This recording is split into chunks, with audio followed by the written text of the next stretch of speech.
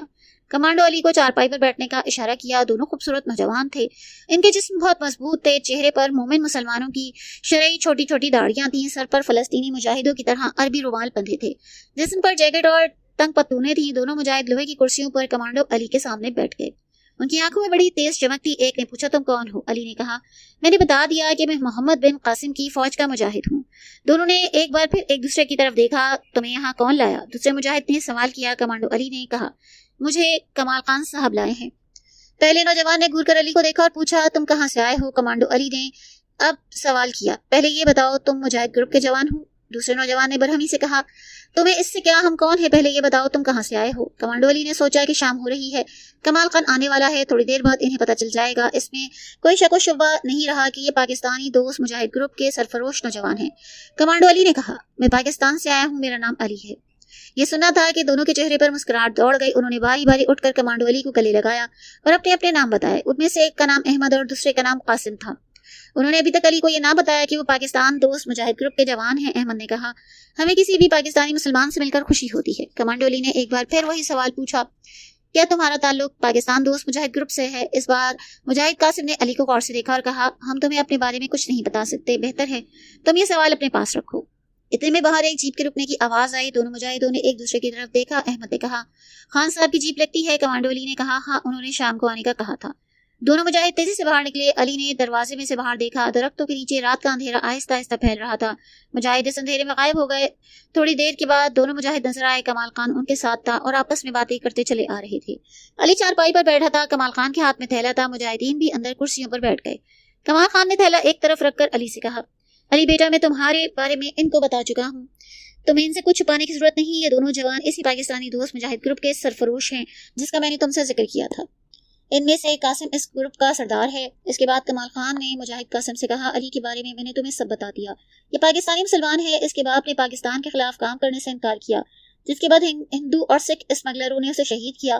علی پاکستان کی سرحد پار کر کے ہندوستان میں داخل ہوا کیونکہ اسمگلر اس کے باپ کو شہید کرنے کے بعد اس کی چھوٹی بہن روبی کو اغوا کر کے لے گئے تھے. علی نے اپنے باپ کے قاتلوں کو ہلاک کر کے باپ کے خون کا بدلہ تو لے لیا.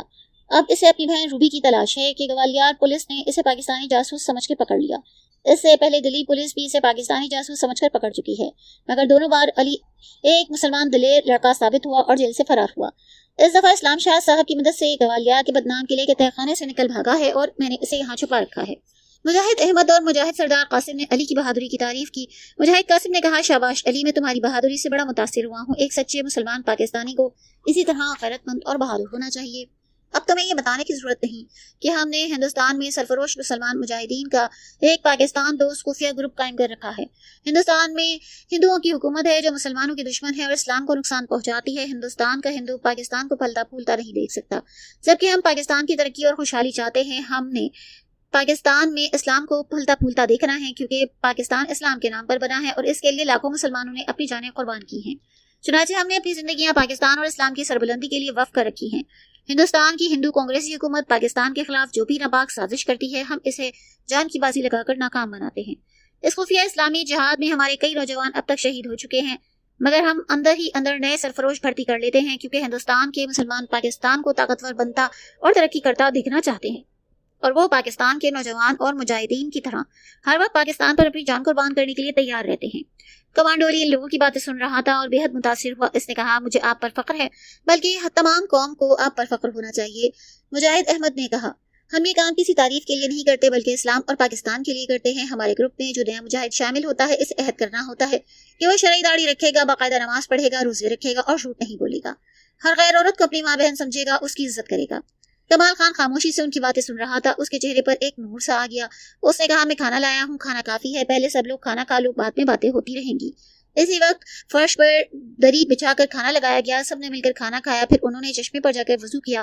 عشاء کی نماز پڑھی. مجاہد قاسم نے نماز کی امامت کرائی. نماز سے فارغ ہو کر یہ لوگ کمرے میں بیٹھ گئے.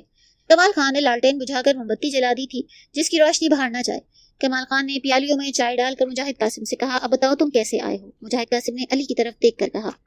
کمال خان نے مسکرا کر اس کو دیکھا. اب اس سے کیا پڑتا؟ بھائی علی بھی تو ہمارا ہی آدمی ہے، تم کھل کر بات کرو۔ مجاہد گروپ کے سردار قاسم نے کہا، کمال خان صاحب، ہمیں ہمارے جاسوسوں نے خبر دی ہے کہ ہندوستانی فوج کے توپ خانے ڈویژن نے راجستھان بارڈر پر بیکانیر شہر سے 200 میل اندر صحرا میں ایک اونچے ٹیلے پر بہت بڑی توپ لگائی ہے۔ اس توپ کا رخ پاکستان کے شہر باولپور کی طرف ہے۔ اگر اس توپ سے گولہ چلایا گیا تو اس کا 1 ٹن کا وزنی گولہ سیدھا پاکستان کے شہر باولپور پر گرے گا، جس سے بے پناہ تباہی ہوگی۔ شہر باولپور کا کوئی مکان سلامت نہ رہے گا، کوئی مسلمان مرد عورت بچہ زندہ نہ بچے گا، سارا شہر قبرستان بن جائے گا۔ کمال خان اور علی بڑے غور سے سب سن رہے تھے۔ دوسرا مجاہد احمد بھی توجہ سے سن رہا تھا۔ کمال خان نے کہا، یہ توپ تو بڑی ہی خطرناک ہے پاکستان کے لیے۔ مجاہد قاسم نے کہا، جنگ کی صورت میں اس توپ سے نکلا گولہ پاکستان کو بڑا سخت نقصان پہنچائے گا۔ مجاہد قاسم نے سینے پر ہاتھ رکھ کر کہا، اس لیے ہم اپنی جان کی بازی لگا کر اس پاکستان دشمن توپ کو تباہ کرنا چاہتے ہیں۔ کمال خان نے کہا، تم ایک توپ تباہ کر دو گے تو ہندوستانی فوج دوسری توپ بنا کر وہاں لگا دے گی۔ مجاہد احمد خان نے کہا، خدا کی قسم، کافر ہندو چاہے ساری دنیا کی توپیں لا کر اس ٹیلے پر لگا دے، ہم ان سب کو باری باری تباہ کر دیں گے، اس کے لیے ہمیں اپنی جان کیوں نہ قربان کرنی پڑے۔ کمال خان کے منہ سے بے اختیار اللہ اکبر نکلا، پھر اس نے کمانڈو علی کی طرف دیکھا اور کہا، دیکھا علی، کتنا سچا اور مقدس جذبہ ہے ہمارے ان سرفروش مجاہدین کے سینوں میں۔ پھر کمال خان مجاہد قاسم کی طرف متوجہ ہو کر بولا، قاسم، یہ فوج کا معاملہ ہے، جہاں توپ لگی ہے وہاں انڈین توپ خانے کی ریجمنٹ کے ڈوگرا سکھ اور جاٹ سپاہی دن رات پہرے دار موجود ہوں گے۔ بڑا ہی سخت پہرا ہوگا، ہو سکتا ہے جس ٹیلے پر توپ لگی ہو اس کے آس پاس زمین کے اندر انڈین فوج نے بارودی سرنگ یعنی بم لگا رکھے ہوں، جن پر بے دہانی میں پاؤں پڑ گیا تو ایک دھماکے سے انسان کے چیتڑے اڑ جائیں گے۔ مجاہد قاسم نے جوش بھرے لہجے سے کہا، ہم تو پہلے ہی اپنی جان ہتھیلے پر لیے پھرتے ہیں، پھر پاکستان کے لیے ایک جان تو کیا، ہم 1000 جانیں قربان کر دیں گے۔ مجاہد احمد نے کہا، ہمیں معلوم ہے اس توپ خانے کو تباہ کرنا کوئی آسان کام نہیں، مگر ہم کسی نہ کسی طرح اسے ضرور تباہ کریں گے۔ کمال خان نے پوچھا، تمہارے ساتھ کتنے مجاہدین ہیں؟ قاسم بولا، میرے اور احمد کے علاوہ ایک اور مجاہد سلطان ہوگا۔ یہ کیا؟ کمال خان بولا، باقی مجاہد کہاں ہیں؟ مجاہد قاسم نے کہا، گروپ کے باقی مجاہد اس وقت جموں کشمیر میں پاکستانی مجاہدین کی مدد کر رہے ہیں، فکر کی بات نہیں، ہم تینوں اس مشن کے لیے کافی ہیں۔ کمال خان سوچ میں پڑ گیا، کہنے لگا، بیٹا قاسم، مجھے ڈر ہے تم کہیں پکڑے نہ جاؤ، کیونکہ تمہیں اس قسم کے فوجی ٹھکانوں پر حملہ کرنے کی کوئی باقاعدہ مشق نہیں، اس کے لیے کمانڈو ٹریننگ کی ضرورت ہوتی ہے، اور تم میں سے کسی نے کمانڈو کی ٹریننگ نہیں لی۔ علی اس وقت سے خاموش بیٹھا تھا۔ جب کمانڈو ٹریننگ کا ذکر آیا تو بولا، کیا میں آپ لوگوں کے ساتھ اس اسلامی مہم پر نہیں جا سکتا؟ کمال خان نے پوچھا، کیا تم نے کمانڈو ٹریننگ لی ہے؟ علی تو پورا کمانڈو تھا، مگر وہ ابھی اپنا راز ان پر ظاہر نہیں کرنا چاہتا تھا۔ اس نے کہا، خان انکل، ہر پاکستانی مسلمان اس وقت کمانڈو بن جاتا ہے جب وہ کلمہ پڑھ لیتا ہے، دشمن کے مقابلے کے لیے سینہ تان کر میدان میں آگے بڑھتا ہے۔ اگر میرے یہ مجاہد ہندوستانی مسلمان ہو کر میرے پیارے وطن کی عزت اور ناموس اور اسلام کی خاطر اپنی جان قربان کر سکتے ہیں تو میں ان کی مدد کیوں نہیں کر سکتا؟ میں بھی ان کے ساتھ جاؤں گا۔ مجاہد قاسم نے کہا، علی، تم کو اس قسم کے مارکوں کا تجربہ نہیں، کہیں وقت آنے پر تم گھبرا نہ جاؤ۔ علی کے اندر کا کمانڈو بیدار ہو گیا، اس نے سینہ تان کر کہا، قاسم صاحب، میں اس عمر میں بھی 6 کافروں کو قتل کر چکا ہوں۔ ایک بات میں آپ کو بتا دینا چاہتا ہوں کہ جب وقت آیا تو میں آپ سب سے پہلے موت کو اپنے گلے لگاؤں گا، کہ میرے پیارے وطن کی سلامتی کا معاملہ ہے، میں دشمن کے توپ خانے کو تباہ کرنے کے لیے آپ کے ساتھ ضرور جاؤں گا۔ قاسم احمد اور کمال خان ایک دوسرے کی طرف تکنے لگے۔ مجاہد قاسم نے علی کی طرف مسکرا کر دیکھا، اس کے کندھے پر تھپکی دے کر کہا، شاباش، ہر پاکستانی مسلمان کو ایسا مجاہد ہونا چاہیے۔ ٹھیک ہے، ہم تمہیں اپنے ساتھ لے چلیں گے، مگر تمہیں اپنے پیچھے رکھیں گے، کیونکہ تمہیں اس قسم کی مہم کا تجربہ نہیں۔ کمانڈو علی نے مسکرا کر کہا، یہ تو وقت آنے پر معلوم ہوگا کون پیچھے رہتا ہے کون آگے جاتا ہے۔ کمال خان نے پوچھا، یہ بتاؤ بیٹا قاسم، اس مہم پر کب روانہ ہونے کا پروگرام ہے؟ مجاہد قاسم نے کہا، ہم نے جموں اور کشمیر سے کچھ اسلحہ منگوانے کے لیے آدمی بھیجا ہے، وہ 3-4 دنوں میں آ جائے گا۔ دوسرا مجاہد احمد کہنے لگا، ہمارا خیال ہے ہم اگلے ہفتے پیر کی صبح گوالیار سے بیکانیر جانے والی گاڑی پکڑیں گے، کیونکہ دشمن کی تو بیکانیر سے 200 میل دور صحرا میں ایک خفیہ جگہ پر لگی ہے۔ کمال خان نے کہا، جب تک تم کہاں جاؤ گے؟ میرا مطلب ہے اگر چاہو تو اس کوارٹر میں چھپے رہو۔ مجاہد قاسم نے کہا، نہیں خان انکل، ہمیں اسلحہ لینے کے لیے گرداسپور تک جانا ہے، ہمیں 3 دن لگ جائیں گے، بہرحال اتوار کی رات ہم اس کوارٹر میں پہنچیں گے۔ کمانڈو علی نے کہا، میں اس وقت تک اسی کوارٹر میں رہوں گا تاکہ میں پیر کی صبح تک آپ لوگوں کے ساتھ اس مقدس مشن پر روانہ ہوں۔ مجاہد قاسم نے اٹھ کر کہا، ٹھیک ہے، اب ہم چلتے ہیں، اتوار کی رات اسلحہ بارود لے کے پہنچیں گے۔ مجاہد قاسم اور مجاہد احمد نے بڑی گرمجوشی سے کمانڈو علی اور احمد خان سے ہاتھ ملایا اور کوارٹر سے نکل کر اندھیرے میں غائب ہو گئے۔ ان کے جانے کے بعد کمال خان کہنے لگا، علی بیٹا، اب میں بھی چلتا ہوں، کافی رات ہو گئی، اب تم آرام کرو، موم بتی بجھا دینا۔ پھر علی کے کندھے پر ہاتھ رکھ کر بولا، علی بیٹا، مجھے بڑی خوشی ہوئی کہ تمہارے اندر بھی ایک سچے مسلمان پاکستانی کا جذبہ زندہ ہے۔ اپنی بہن کے بارے میں تم فکر نہ کرو، وہ تمہاری بہن اور میری بیٹی ہے، میں اس کا سراغ لگانے کی پوری کوشش کروں گا۔ اگر مجھے اس کا پتہ مل گیا تو میں اسے جہاں بھی وہ ہوگی وہاں سے نکال کر اپنے پاس لے آؤں گا۔ کمانڈو علی ٹھنڈا سانس بھر کر بولا، خان انکل، بس مجھے اپنی بہن کی جدائی کا غم ہے، اللہ اسے اپنی پناہ میں رکھے، میں اس ملک کے شہروں اور جنگلوں سے زیادہ واقف تو نہیں، بہت تلاش کیا بہن کو، نہ جانے اب وہ کہاں ہوگی، میں اسے کہاں تلاش کروں۔ کمانڈو خان نے علی کو حوصلہ دے کر کہا، گھبراؤ نہیں بیٹا، میرے اور اسلام شاہ کے ہوتے تمہیں پریشان ہونے کی ضرورت نہیں، ہم انشاءاللہ روبی بیٹی کو ضرور ڈھونڈیں گے، تم آرام کرو، صبح کا ناشتہ کچن میں رکھا ہے، کل دوپہر کو میں آؤں گا۔ کمال خان چلا گیا۔ علی نے موم بتی بجھا دی، دروازے کو اندر سے بند کیا اور بستر پر لیٹ گیا۔ اس کی آنکھوں کے سامنے روبی کی شکل آ گئی۔ کمانڈو علی کے دونوں ہاتھ اپنے آپ دعا کے لیے اٹھ گئے۔ اس نے دل ہی دل میں اللہ تعالیٰ سے دعا مانگی کہ اے اللہ میری بہن کو اپنی حفاظت میں رکھنا۔ اس کے بعد اسے نیند آ گئی اور وہ سو گیا۔ رات گزر گئی۔ کمانڈو علی کی آنکھ کھلی تو دن کی روشنی کوارٹر میں پھیلی تھی۔ علی کو اس بات کی بڑی خوشی تھی اور وہ بہت پرجوش تھا کہ وہ اپنے پیارے وطن کی سلامتی کی خاطر دشمن کی توپ کو تباہ کرنے کے مشن پر مجاہد قاسم اور مجاہد احمد کے ساتھ ان کے تیسرے ساتھی مجاہد سلطان کے ساتھ جا رہا ہے۔ اگرچہ یہ مہم بہت خطرناک تھی کیونکہ یہاں مقابلہ ہندوستان کی باقاعدہ فوج سے تھا جس نے اپنے مورچوں اور توپ خانے کی حفاظت کے لیے بڑا زبردست انتظام کیا ہوتا ہے، لیکن علی بھی ایک کمانڈو میجر باپ کا بیٹا تھا۔ اس کے باپ نے اسے باقاعدہ فوجی کمانڈو ٹریننگ دی تھی۔ علی 21-20 سال کی عمر میں پورا فوجی کمانڈو بن چکا تھا، اس لیے علی کو یقین تھا وہ اپنی کمانڈو حکمت عملی سے کام لے کر دشمن کی توپ تک پہنچنے اور اسے تباہ کرنے میں کامیاب ہو جائے گا۔ علی کوارٹر سے نکل کر چشمے پر آیا۔ درختوں پر چڑیاں چہچہا رہی تھیں، سارے درختوں میں سورج کی سنہری دھوپ پھیلی تھی، ٹھنڈی خوشگوار ہوا چل رہی تھی۔ علی نے چشمے پر دھوتی باندھ کر غسل کیا اور واپس کچن میں آ کر آگ جلائی، ٹوسٹ گرم کیے، چائے بنائی، وہاں ناشتہ کیا۔ ناشتہ کرنے کے بعد وہ واپس کوارٹر کی طرف آ رہا تھا کہ اسے جیپ کی آواز آئی۔ علی جلدی سے کوارٹر میں گھس گیا، دروازہ بند کر کے اندر سے کنڈی لگائی، کھڑکی کی دڑ سے باہر دیکھنے لگا۔ جیپ رکنے کی آواز آئی۔ علی سوچنے لگا کہ خان انکل نے تو کہا تھا کہ میں صبح نہیں آؤں گا، دوپہر کو آؤں گا، پھر یہ کون یہاں جیپ لے کر آیا؟ اتنے میں درختوں کے پیچھے سے اسے خان انکل نظر آئے۔ خان انکل تیز تیز قدموں سے چل رہے تھے۔ کمانڈو علی نے جلدی سے دروازہ کھولا، باہر آیا۔ کمال خان نے دور سے ہی کہا، علی بیٹا تمہیں مبارک ہو۔ علی کچھ نہ سمجھا کمال خان نے اسے کس بات کی مبارکباد دی ہے۔ جب کمال خان قریب آیا تو علی نے پوچھا، کس بات کی مبارک انکل؟ کمال خان نے کہا، اندر چلو بتاتا ہوں، جب بتاؤں گا تو تم خوش ہو جاؤ گے۔ دونوں کمرے میں آئے۔ کمال خان نے چارپائی پر بیٹھ کر علی سے کہا، علی تمہاری بہن روبی کا پتہ چل گیا ہے۔ علی خوشی سے اچھل پڑا، اسے یقین نہیں آ رہا تھا۔ کہاں ہے میری بہن انکل؟ بیٹھو میں تمہیں سب بتاتا ہوں۔ علی سامنے لوہے کی کرسی پر بیٹھ گیا۔ کمال خان کہنے لگا، علی بیٹا میں نے تم سے نادر خان کا ذکر کیا جو میرا دوست ہے اور اس علاقے کا مشہور ڈاکو گل خان کا ساتھی ہے اور باڈی گارڈ ہے۔ ہاں خان انکل آپ نے ذکر کیا تھا۔ علی نے بے چینی سے کہا۔ کمال خان نے اپنی بات جاری رکھتے کہا، آج آدھی رات کے بعد اچانک نادر خان میرے مکان پر آیا، وہ واپس اپنے خفیہ ٹھکانے کو جا رہا تھا، مجھ سے ملنے کے لیے میرے پاس رک گیا۔ میں نے اس سے تمہاری بہن کا ذکر کیا تو وہ بولا کہ ہاں گل خان کے پاس ایک لڑکی ہے جو ہماری بہن ہے۔ جب میں نے اس کا نام روبی بتایا تو وہ بولا ہاں اس کا نام بھی روبی ہے اور اسے اسمگلروں نے پاکستان سے اغوا کیا ہے، وہ بھاگ کر ہمارے پاس پہنچی ہے۔ میں نے اسے بتایا کہ روبی کا بھائی علی اس کی تلاش میں یہاں آیا ہے۔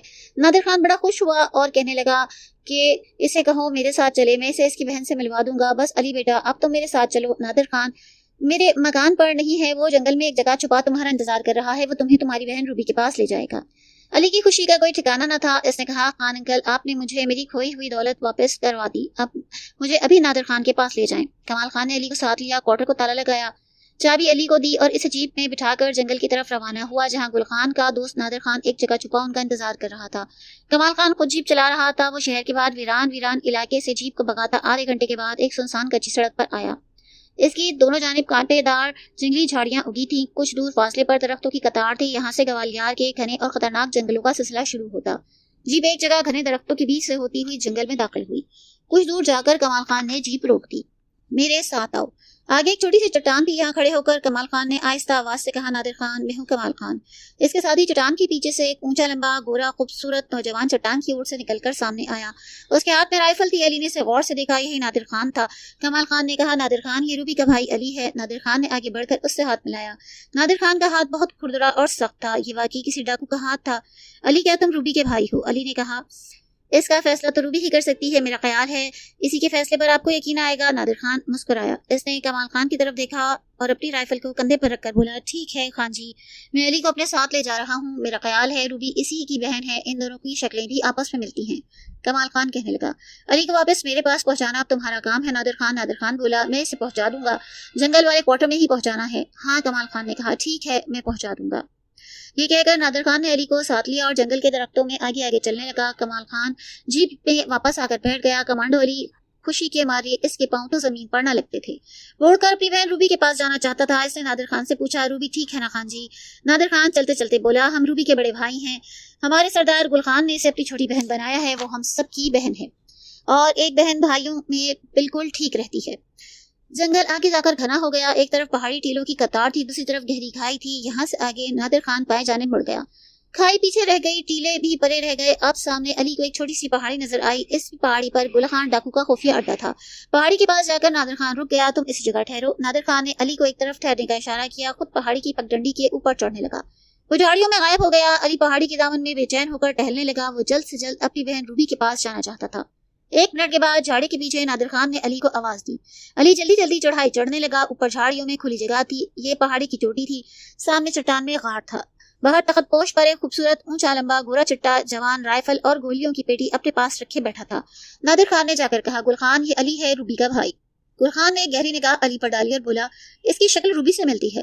کمانڈو علی نے بے چین ہو کر پوچھا، میری بہن کہاں ہے، مجھے اس سے ملوا دیں۔ گل خان نے کہا، تم بیٹھو، وہ چشمے پر منہ ہاتھ دھونے گئی ہے، ابھی آ جائے گی۔ تم کہاں سے آئی ہو؟ علی نے سنجیدہ آواز سے کہا، پاکستان سے آیا ہوں، اپنی بہن روبی کی تلاش میں۔ گل خان بولا، روبی نے تمہارے بارے میں ہمیں سب کچھ بتایا ہے، کیا تم نے اپنے باپ کے قاتلوں سے بدلہ لے لیا کہ نہیں؟ علی نے کہا، میں نے اپنے باپ کے خون کا بدلہ لے لیا، جن اسمگلروں نے میرے باپ کو قتل کیا، میں نے ان سب کو اپنے ہاتھ سے ہلاک کر کے جہنم واصل کر دیا۔ گل خان مسکرایا، شاباش، تم ایک دلیر مسلمان نوجوان ہو، مجھے تم سے مل کر بہت خوشی ہوئی۔ علی کی بے چین نظریں روبی کو تلاش کر رہی تھی۔ 2-4 ڈاکو کچھ فاصلے پر چولہے میں آگ جلا کر کچھ پکا رہے تھے، رائفلیں ان کی کندھوں سے لٹکی تھی۔ اتنے میں چٹان کے پیچھے سے روبی نمودار ہوئی، دونوں بھائی بہنوں کی یہ نگاہیں آپس میں ملی، دونوں نے ایک دوسرے کو دیکھا اور ایک دوسرے سے گلے لگ کر رونے لگے۔ علی بھائی، اللہ کا شکر ہے تمہاری شکل دیکھنا نصیب ہوئی۔ علی نے اپنی بہن کے سر پر پیار کیا اور اپنی بہن کی آنکھوں کے آنسو پوچھ کر بولا، روبی میں کتنا خوش ہوں کہ تم مجھے مل گئی، میں تو ناامید ہو چلا تھا۔ گل خان نے کہا، علی یہ سمجھ لو کہ یہ تمہاری بہن اپنے سب سے بڑے بھائی یعنی گل خان کے پاس رہتی ہے، میاں اس کی طرف کوئی آنکھ اٹھا کر نہیں دیکھ سکتا۔ روبی نے کہا، ہاں علی بھیا، گل خان میرا بہت ہی پیارا بڑا بھائی ہے، اگر خان جی مجھے یہاں اپنے پاس پناہ نہ دیتے تو خدا جانے میں کہاں ہوتی، میرا کیا حال ہوتا۔ علی بولا، میں گل خان کی زبان سے شکریہ ادا کروں؟ گل خان تخت پوش سے اٹھتے ہوئے بولا، اس کی ضرورت نہیں علی میاں، تم دونوں بھائی بہن کافی دیر بعد ملے ہو، یہاں بیٹھ کے باتیں کرو۔ گل خان نادر خان کو لے کر اگلے ڈاکے کے بارے میں تفصیلات طے کرنے غار میں چلا گیا۔ علی اور روبی دونوں بھائی بہن تخت پوش پر بیٹھ کے باتیں کرنے لگے۔ روبی کہنے لگی، علی بھائی میرا دل کہتا تھا تم میری تلاش میں پاکستان سے ضرور آؤ گے، خدا کا شکر ہے تم سے ملاقات ہو گئی۔ مجھے بتاؤ ابا جی کے قاتلوں کا تمہیں کچھ پتا چلا؟ کمانڈو علی نے گردن اٹھا کر کہا، روبی تمہیں یہ سن کر خوشی ہوگی، میں نے ابا جی کے خون کا بدلہ لے لیا، قاتلوں کو اپنے ہاتھ سے قتل کر دیا۔ روبی کی آنکھیں چمک اٹھی، اس نے گہرا سانس لے کر کہا، علی بھائی تم نے میرے دل کے بہت بڑے بوجھ کو ہلکا کر دیا، اگر تم انہیں قتل نہ کرتے تو مجھے انہیں تلاش کر کے ایک ایک کو موت کے گھاٹ اتارنا پڑتا۔ علی نے کہا، مجھے اس وقت تک چین نہیں آیا جب تک ابا جی کے خون کا بدلہ نہیں لے لیا۔ روبی کہنے لگی، لیکن مجھے ابھی کچھ درندہ قسم کے بدماشوں سے اپنے اوپر کیے گئے مظالم کا بدلہ لینا ہے۔ علی نے تعجب سے روبی کی طرف دیکھا۔ روبی بولی، ہاں علی بھائی، یہ وہ لوگ ہیں جنہوں نے مجھے بکاؤ مال سمجھ کے ایک دوسرے کے ہاتھ فروخت کیا، اللہ نے میری عزت رکھی مگر ان گنڈوں نے اپنی طرف سے کوئی کسر نہ اٹھا رکھی تھی، میں ان سے بدلہ لینے کو بے چین ہوں، جب تک ان سے بدلہ نہیں لے لوں گی یہاں سے واپس پاکستان نہیں جاؤں گی۔ علی بولا، عجیب بات ہے کہ میں خود یہی سوچ کر آیا تھا کہ تمہیں کہوں گا کہ تم کچھ روز خان بھائی کے پاس رہو، وہ کیوں؟ روبی بولی، علی کہنے لگا، اس لیے کہ میرے سامنے ایک مقدس مشن ہے، میں کچھ سرفروش مجاہدین کے ساتھ اس مقدس مشن پر جانے والا ہوں۔ روبی نے پوچھا، وہ کون سا مقدس مشن ہے، کیا مجھے نہیں بتاؤ گے؟ علی نے روبی کو سب کچھ بتایا کہ ہندوستان کی فوج نے راجستھان سیکٹر کے ایک ٹیلے پہ بہت بڑی توپ لگائی ہے، جس توپ کا گولہ نکل کر سیدھا پاکستان کے شہر بھاولپور پر گرے گا، وہاں اتنی تباہی مچائے گا کہ اس کا تصور نہیں کیا جا سکتا۔ پھر علی نے مجاہد قاسم اور مجاہد احمد کے بارے میں تمام باتیں روبی کو بیان کی اور یہ بھی بتایا کہ وہ پیر کی صبح کو اس مقدس پاکستانی مشن پر روانہ ہوگا اور ان سرفروش مجاہدین کے ساتھ جائے گا۔ روبی نے کہا، مجھے تم پر فخر ہے علی، تم میرے بھائی ہو، میں یہی چاہتی ہوں کہ اپنی زندگی پاکستان کی بھلائی اور اس کی حفاظت کے لیے وقف کر دوں اور پاکستان کے دشمنوں کو ایک ایک کر کے ختم کر دوں، مگر مجھے سب سے پہلے ان بدماشوں کو ختم کرنا ہے جنہوں نے مجھ پر ظلم کیا۔ علی کہنے لگا، تم مجھے بتاؤ وہ کون لوگ ہیں، میں انہیں خود شوٹ کر دوں گا۔ روبی نے جلدی سے کہا، علی بھائی یہ کام میں خود کر سکتی ہوں، کیا تم بھول گئے ہو کہ میں بھی تمہاری طرح ایک بہادر کمانڈو فوجی کی بیٹی ہوں، میں نے بھی کمانڈو ٹریننگ لے رکھی ہے، تب میں بے بس تھی، مجھے عیاری سے بے ہوش کر کے ایک جگہ سے دوسری جگہ فروخت کیا جاتا رہا، مگر اب میں آزاد ہوں، تمہاری طرح اپنے بڑے بھائی گل خان اور نادر خان کے پاس ہوں، میں نے مشین گن اور رائفل کی دوبارہ مشق کر لی ہے، اب میں ایک فرلانگ سے دشمن کا نشانہ لگا کے اسے اڑا سکتی ہوں، تم فکر نہ کرو، میں بھی تمہاری بہن ہوں، اپنے دشمنوں سے خود بدلہ لے سکتی ہوں، خود ان سب کو ایک ایک کر کے شوٹ کر دوں گی، میں نے قسم کھائی ہے کہ جب تک ان کو قتل نہ کر دوں یہاں سے واپس پاکستان نہیں جاؤں گی، یہ میرا آخری فیصلہ ہے۔ علی کہنے لگا، مگر روبی تم میری واپسی کا انتظار کرو، تم اکیلی یہ کام نہیں کر سکتی، میں اس مقدس مشن کو مکمل کرتے تمہارے پاس آؤں گا، پھر ہم اکٹھے ان بد کردار بدماشوں کو ٹھکانے لگائیں گے۔ روبی نے بڑے جوش سے کہا، تم اپنا مشن مکمل کر کے یہاں ضرور آنا، مگر اپنے دشمنوں کو میں خود ختم کر سکتی ہوں اور خود ہی انہیں ختم کروں گی۔ علی آخر روبی کا بھائی تھا، وہ روبی کی دلیرانہ اور ضدی طبیعت سے واقف تھا۔ اس کے علاوہ وہ دیکھ رہا تھا کہ روبی پہلے سے کافی بدل گئی تھی، اس کا لہجہ سخت ہو گیا، اس کا چہرہ انتقام کی آگ سے چمک رہا تھا۔ اس کے باوجود علی نہیں چاہتا تھا کہ روبی اکیلی اتنے خطرناک قاتلانہ مشن پر روانہ ہو۔ اس نے سوچا کہ اس کا مقدس مشن ایک دو دن میں ختم ہو جائے گا۔ وہ فوراً روبی کے پاس گل خان کے خفیہ اڈے پر آئے گا، روبی کے ساتھ ان دشمنوں سے بدلہ لینے جائے گا۔ وہ بولا ٹھیک ہے، جیسے تمہاری مرضی، تم ویسے کرو، میں تمہیں نہیں روکوں گا، لیکن میں اپنے مقدس مشن کو ختم کرتے ہی تمہارے پاس آؤں گا، تم اسی جگہ مجھے ملو گی۔ روبی نے کہا کیوں نہیں، یہ گل خان کا خاص اڈا ہے، مجھے تمہارے آنے سے بڑی خوشی ہوگی، میں تمہارا انتظار کروں گی، کب تک واپس آ جاؤ گے؟ علی نے کہا پیر کو میں دوسرے سرفروش مجاہدین کے ساتھ دشمن کی توپ تباہ کرنے جا رہا ہوں، یہ کام ایک رات میں بھی ختم ہو سکتا ہے، اسے ایک دو دن بھی لگ جائیں گے، کیونکہ یہ فوج کا معاملہ ہے، ہندوستانی فوج کے مورچوں میں سے گزر کر ہمیں توپ تک پہنچنا ہے اور اس کے اندر ٹائم بم لگانے ہیں۔ بہرحال میں ایک ہفتے بعد انشاءاللہ تمہارے پاس آؤں گا۔ روبی نے کہا بھیا میں خدا سے تمہاری زندگی کی دعا کروں گی، مجھے یقین ہے تم کامیاب ہو کر لوٹو گے۔ علی سارا دن گل خان کے اڈے پر پیاری بہن کے پاس ہی رہا۔ دوپہر کا کھانا انہوں نے اکٹھے کھایا، ایک مدت کے بعد ملے تھے، ان کی باتیں ختم نہ ہوتی تھی۔ شام کو گل خان ڈاکو نے کمانڈو علی سے پوچھا علی اب تم نے کیا سوچا ہے؟ اگر تم اپنی بہن روبی کو پاکستان لے جانا چاہتے ہو تو میں اس کا بندوبست کیے دیتا ہوں، میرے آدمی تمہیں پاکستان چھوڑائیں گے۔ علی نے کہا مجھے ایک ہفتے تک یہاں گوالیار میں ایک ضروری کام ہے، ایک ہفتے کے بعد آؤں گا، پھر روبی بہن کو لے کے پاکستان چلا جاؤں گا۔ علی کا خیال تھا کہ گل خان کو اس بارے میں کچھ علم نہ ہوگا، مگر نادر خان کی زبانی گل خان کو سب معلوم ہو گیا۔ وہ مسکرا کر کہنے لگا علی تم تو گوالیار کی جیل سے فرار ہو کر بھاگے تھے، دلی اور گوالیار کی پولیس تمہارے پیچھے لگی تھی، تمہیں یہاں ایسا کون سا کام ہے؟ کمانڈو علی ایک پل کے لیے خاموش ہوا، پھر بولا ایک ضروری کام ہے خان جی، میں انشاءاللہ ایک ہفتے کے بعد آؤں گا، تب میں اپنی پیاری بہن کو اپنے ساتھ لے کر یہاں سے جاؤں گا۔ گل خان نے نادر خان کی طرف دیکھا، پھر کہنے لگا ٹھیک ہے جیسے تمہاری مرضی، روبی یہاں بھی اپنے بھائیوں کے پاس ہے، ہمیں بھی اس سے اپنی بہنوں کی طرح پیار ہے، وہ تمہیں اسی جگہ ملے گی، مگر ہوشیاری سے آنا، کہیں پولیس کا کوئی آدمی تمہارے پیچھے نہ ہو۔ نادر خان بولا علی بڑا سمجھدار اور دلیر ہے، اس کو تجربہ بھی ہے پولیس کا۔ اب علی نے کہا آپ بے فکر رہیں خان جی، میں اکیلا ہی آؤں گا، اگر کوئی کافر CID والا میرے پیچھے لگا تو اس کی لاش اس جنگل میں ملے گی۔ گل خان نے اسے تھپکی دے کر کہا شاباش، تم بھی اپنی بہن کی طرح دلیر اور بہادر ہو۔ رات کا کھانا علی، روبی، نادر خان نے مل کر کھایا۔ اس کے بعد علی نے روبی کو خدا حافظ کہا اور نادر خان کے ساتھ ڈاکوؤں کے ڈیرے سے واپس روانہ ہوا۔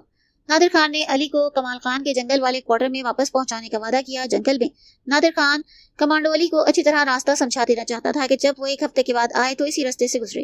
علی نے سارا راستہ اچھی طرح ذہن نشین کر لیا۔ جنگل کنارے نادر خان کی جیپ کھڑی تھی، وہ جیپ میں سوار ہوئے۔ ایک گھنٹے کے بعد جیپ اس جنگل میں پہنچی جہاں کمال خان کا ویران کوارٹر تھا۔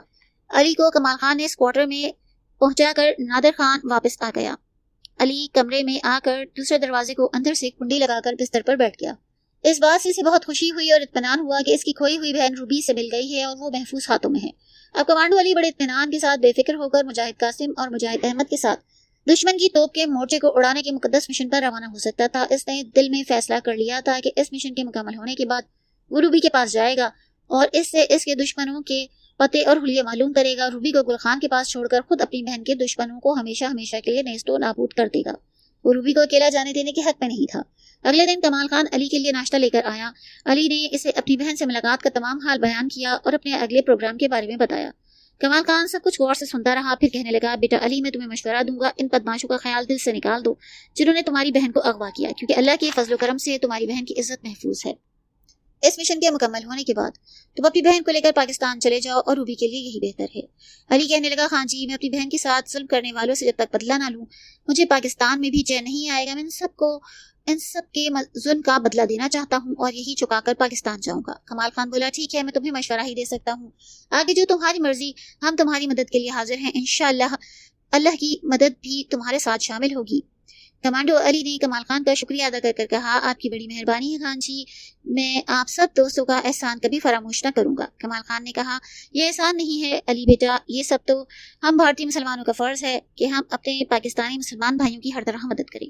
علی نے اسلام شاہ صاحب کے بارے میں پوچھا تو کمال خان نے کہا شاہ جی کو میں نے بتا دیا تھا کہ تمہیں تمہاری بہن مل گئی ہے، وہ بہت خوش تھے، لیکن ابھی جیل کے اندر باہر بڑی سختی ہے، CID والے جگہ جگہ پھرتے ہیں، میں خود بہت بچ بچا کر بڑا لمبا چکر کاٹ کر یہاں آتا ہوں، دلی کی پولیس بھی تمہیں ڈھونڈ رہی ہے اور وہ تمہیں ڈھونڈ نکالنے کے لیے ہر جگہ پہنچ سکتی ہے، اس لیے تم بہت ہوشیار رہا کرو، ذرا سا خطرہ محسوس ہو تو جنگل میں کسی جگہ چھپ جایا کرو۔ علی نے کہا میں ایسا ہی کروں گا خان جی، آپ کی دعائیں میرے ساتھ ہیں، اور اب تو پیر کو میں مجاہدین کے ساتھ دشمن کی توپ کے بڑے مورچے کو اڑانے جا رہا ہوں۔ کمال خان نے کہا خدا تم لوگوں کو اس مہم میں کامیاب کرے۔